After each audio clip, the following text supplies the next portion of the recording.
மேலூர் அரிட்டாபட்டி பகுதியில் ஒன்றிய அரசின் சார்பில் ஒன்றிய அரசு இன்றைக்கு அமைப்பதற்காக உத்தேசிக்கப்பட்டிருக்கக்கூடிய டங்ஸ்டன் சுரங்கம் குறித்து மாண்புமிகு உறுப்பினர்கள் தங்களுடைய கருத்துக்களையும் கவலைகளையும் இங்கே தெரிவித்து அரசினுடைய கவனத்தை ஈர்த்திருக்கிறார்கள். நான் தொடக்கத்திலே ஒன்றை தெளிவாக குறிப்பிட விரும்புகிறேன். மதுரை மேலூர் அருகே அரிட்டாபட்டி பகுதியிலே இந்த டங்ஸ்டன் சுரங்கம் அங்கே அமைப்பதற்கு ஒன்றிய அரசு நடவடிக்கைகளை மேற்கொண்ட அந்த காலகட்டத்தில் அந்த சுரங்கத்தை எந்த ஒரு காலகட்டத்திலும் நிச்சயமாக அங்கே அமைப்பதற்கு அனுமதிக்க மாட்டேன் என்று சொன்னவர்தான் நம்முடைய மாண்புமிகு முதலமைச்சராக இங்கே வீற்றிருக்கக்கூடிய நம்முடைய முதலமைச்சர் அவர்கள். அது மாத்திரமல்ல, அமைக்க மாட்டோம் என்று சொன்னது மாத்திரமல்ல, தான் முதலமைச்சராக இருக்கக்கூடிய அந்த வரையில் அங்கே அந்த டங்ஸ்டன் சுரங்கத்தை வர விடமாட்டோம் என்று நெஞ்சுரத்தோடு இந்த அவையிலே அறிவித்தவர் நம்முடைய மாண்புமிகு முதலமைச்சர் அவர்கள். அறிவித்ததோடு மாத்திரமல்லாமல் இங்கே உறுப்பினர்களெல்லாம் சுட்டிக்காட்டியதைப் போல அனைவருடைய ஒத்துழைப்போடு ஏக மனதாக இந்த சட்டமன்றத்திலேயே ஒரு தீர்மானத்தை நிறைவேற்றி ஒன்றிய அரசினுடைய ஒப்புதலுக்காக நம்முடைய மாண்புமிகு முதலமைச்சர் அவர்கள் அனுப்பி வைத்திருக்கிறார் என்பதை நான் இங்கே உங்களிடத்திலே சுட்டிக்காட்ட விரும்புகிறேன். ஆனால் அதற்காக இந்த பிரச்சனையினுடைய நதி மூலம் என்ன, இந்த பிரச்சனையினுடைய ரிஷி மூலம் என்ன, இந்த பிரச்சனைக்கு மூல காரணம் யார், இந்த பிரச்சனைக்கு முழு முதற் காரணம் யார் என்று நீங்கள் திரும்பி பார்ப்பேன் என்று சொன்னால், இங்கே அண்ணன் ராஜன் செல்லப்பா அவர்கள் வேகமாக பேசினார்கள்.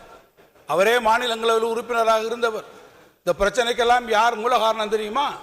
பிரதான எதிர்க்கட்சியாக இருக்கக்கூடிய அதிமுகவினுடைய மாநிலங்களவை உறுப்பினர் அன்றைக்கு மாநிலங்கள் அவையிலேயே அவர் அந்த மாநிலங்கள் அவையில் இந்த பிரச்சனை வருகிற போது அவர் அங்கே இந்த ஸ்ட்ராட்டஜிக் மினரல்ஸ் எல்லாமே இருங்க நான் வரேங்க சார், ஏன் இல்லை நான் வர்றேன், நான் சார் தமிழ்நாடு அரசை பற்றி குற்றச்சாட்டை சொல்லுகிற போது நான் அதற்கு என்னுடைய பதிலை சொல்ல வேண்டும்.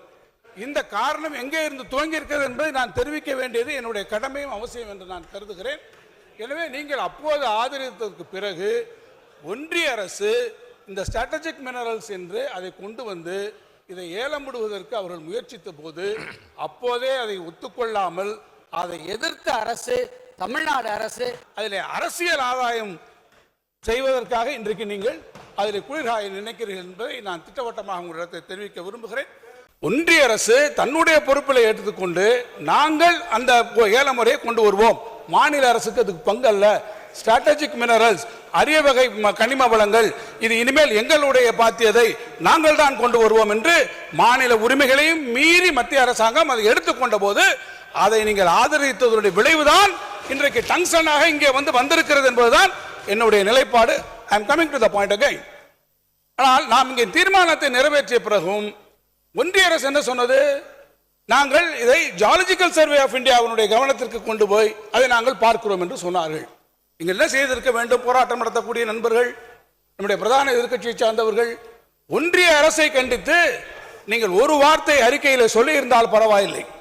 ஆனால் அதை விட்டுவிட்டு மரியாதைக்குரிய நம்முடைய மாண்பு உறுப்பினர் ராஜன் செல்லப்பா அவர்கள் அவையிலே சொல்லுகிறார்கள் தமிழ்நாடு அரசை பற்றி இங்கே குறை சொல்கிறார் என்று சொன்னால் இதைத்தான் நாங்கள் சொல்லுகிறோம். இது யாருடைய கூட்டணிக்கு பின்னாலே இருந்து கொண்டு நீங்கள் இயங்கிக் கொண்டிருக்கிறீர்கள். நான் அந்த வார்த்தையை குறிப்பிட விரும்பவில்லை.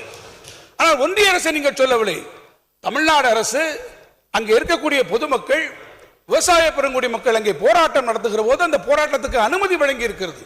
இன்னும் ஒருபடி மேலே போய் அங்கே இருக்கக்கூடிய அந்த மக்களுக்கு அங்கே எந்த விதமான ஒரு அசம்பாவிதமும் நடந்து விடாத அளவிலே போலீஸ் பாதுகாப்பு கொடுத்திருக்கிறது. இங்கே கூட உறுப்பினர்கள் சொன்னார்கள் எந்த அளவிற்கு வேல்முருகன் அவர்கள் சொன்னார் இருக்கிறது, எந்த அளவிற்கு அவர்கள் பாதுகாப்பு அங்கே கொடுத்திருக்கிறார்கள். ஆனால் அதையெல்லாம் மறைத்து விட்டு ஏதோ தமிழ்நாடு அரசு இதற்கு எந்த விதமான அனுமதியும் கொடுக்கவில்லை என்று நீங்கள் அறிக்கை விடுகிறீர்கள் என்று சொன்னால் இங்கேதான் இருக்கிறது உங்களுடைய உண்மையான சொரூபம். நான் மீண்டும் இந்த அவையிலே திட்டவட்டமாக உங்களிடத்தில் சொல்லுகிறேன். இந்த அவையின் மூலமாக நாட்டு மக்களுக்கும் சரி, போராட்ட களத்தில் இருக்கக்கூடிய விவசாய பெருங்குடி மக்களுக்கும் சரி, நான் மீண்டும் ஒரு முறை திட்டவட்டமாக அரசின் சார்பில் சொல்வேன், தமிழ்நாடு அரசு ஒருபோதும் இந்த திட்டத்துக்கு அனுமதி வழங்கவே வழங்காது. இந்த திட்டத்தை வரவே விடமாட்டோம். இன்னும் ஒருபடி மேலே போல் சொன்னால் நம்முடைய மாண்புமிகு முதலமைச்சர் அவர்கள் முதலமைச்சராக இருக்கிறவரை இந்த திட்டத்தை அனுமதிக்க மாட்டோம் என்று சொன்னார். நம்முடைய மாண்புமிகு முதலமைச்சர் முதலமைச்சராக இருக்கிறவரை ஒரு பிடி மண்ணை கூட அங்கே இருந்து எடுப்பதற்கு தமிழ்நாடு அரசு நிச்சயமாக அனுமதிக்காது என்பதை நான் இங்கே திட்டவட்டமாக உங்களிடத்தில் தெரிவித்து, இங்கே எல்லாம் முகக்கவசம் போட்டுக் கொண்டு வந்திருக்கிறீர்களே, இந்த முகக்கவசம் எதற்காக போட்டுக் கொண்டு வந்திருக்கேன் என்று சொன்னால், நீங்கள் செய்த தவறை மறைப்பதற்காக இந்த முகக்கவசத்தை உங்கள் முகங்களில் அணிந்து கொண்டு வந்திருக்கேன் என்பதை சொல்லி நான் அமைகிறேன். நன்றி. வணக்கம்.